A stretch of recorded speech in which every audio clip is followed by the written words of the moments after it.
This is the Fredericksburg Neighbors Podcast, the place where local businesses and neighbors come together. Here's your host, Dory Stewart. Welcome back to another episode of the FXBG Neighbors Podcast, where we share the stories of our favorite local brands. I have a special guest joining me today. We've got Tracy Lloyd. She is the Affiliate Director of I Support the Girls Fredericksburg. Tracy, welcome to the podcast. Good morning. Thank you so much, Dory. I'm really excited to dive in and learn more about you and more about this amazing organization. So, share with us, what is I Support the Girls Fredericksburg? So we actually started just as I Support the Girls, and it was started by Dana Marlowe back in 2015. And she'd lost some weight and went bra shopping and asked the saleswoman, what can I do with my gently used bras? They're good. I just don't want to throw them away. And she said, homeless women need bras. And with that statement, a beautiful idea was born. And so Dana created I Support the Girls, and it has grown to about 60 different affiliates across the United States and actually internationally as well. And so our mission is really we just collect and distribute essential items like bras, underwear, and menstrual products. And then this allows women and folks experiencing homelessness, impoverishment, or just distress to kind of stand tall with some dignity. And so Margot Lucier created I Support the Girls Fredericksburg in August 2022. And I met her and I joined the bandwagon, and it's just kind of grown from there. And so what we do is we collect donations through donation drives, and then we donate those back through organizations locally.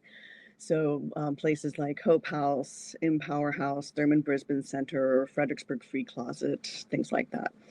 We also have something called the Period Project in some of our local schools. And the Period Project is we provide cosmetic bags full of menstrual products to be delivered into the classrooms so that girls don't have to miss a whole day of school or even have to go home early because they don't have access to those products. It's just a quick bathroom trip, and then they're back in school where they need to be. And then one of the things we really love to do is in October, in honor of Breast Cancer Awareness Month, we select an organization to do bra fittings with. Last year, we selected Empower House, and we met with the women. We helped them learn how to size themselves for their proper size bras. And then we crowdsourced to make sure that every woman had at least, I think they walked away with 5 or 6 bras that fit them perfectly in their size. So that's something we really are excited about. Amazing. I absolutely love what you're doing. And I'm a little ashamed to say that I've cleaned out my closet so many times over the years, and I always donate my clothes, but I've never thought about donating bras. And so I'm really Yeah. glad that I have learned about this organization. And I was just telling you before we went live, I've got a bag of bras to donate. So I'm excited to help the mission. So I And we absolutely appreciate. love this. So tell me a little bit about your background. I want to know, how did you get involved? So from a very young age, my father instilled service in us. So we were always doing some kind of service project in our community, and I've just kind of grown up that way, just giving back. I'm privileged to be where I am, and just giving back is just something I've grown up with. As I retired, I was looking for something. I really wanted to focus on women and girls and helping them be empowered.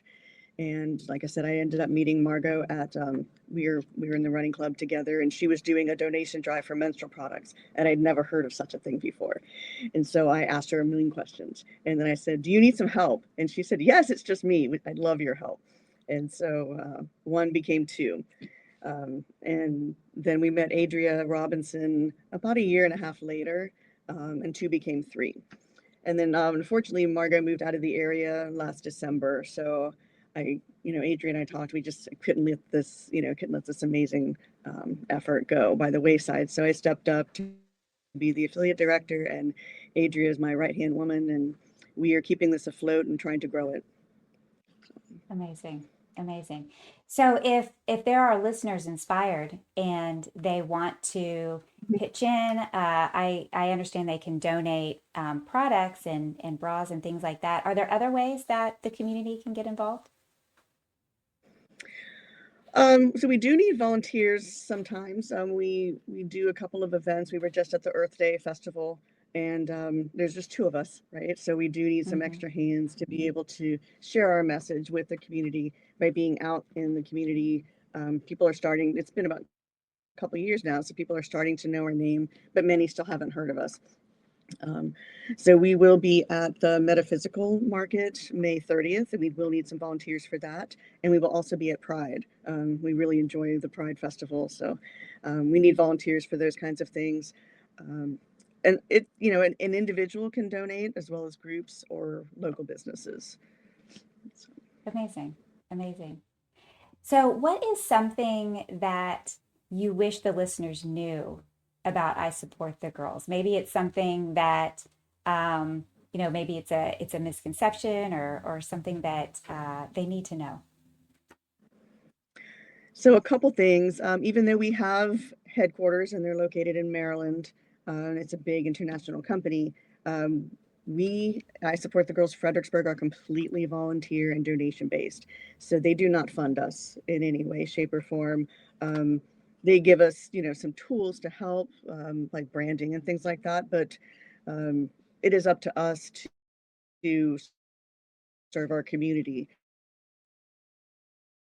And the way they do it that way to make sure that we're building the partnerships and it grows like that.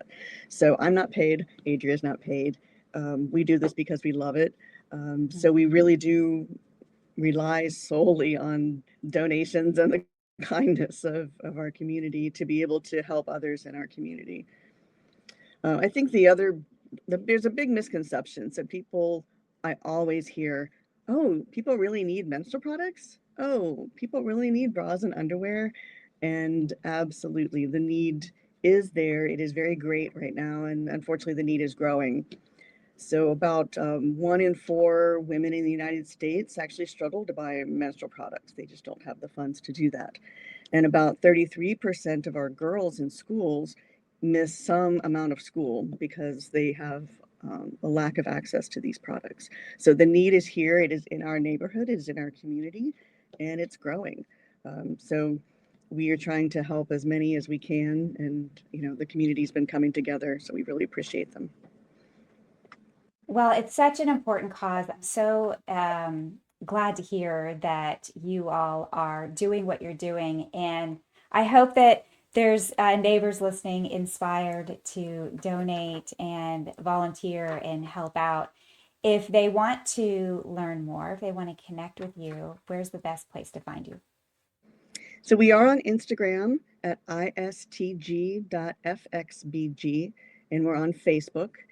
Spell it all out. It's I Support the Girls dash Fredericksburg, VA.